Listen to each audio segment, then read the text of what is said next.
जय श्री कृष्ण बोलो जय राधे।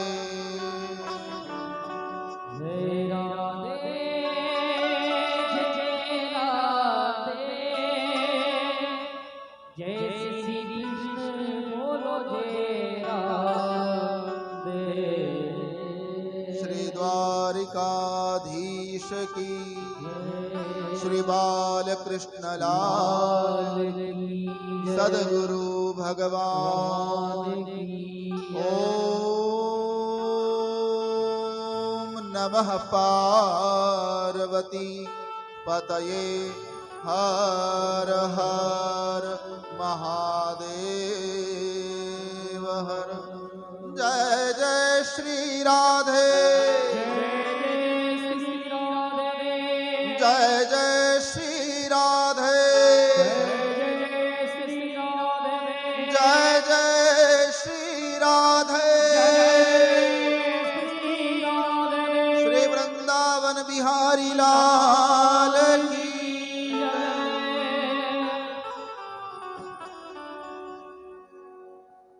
आरती के लिए खड़े हो जाएं।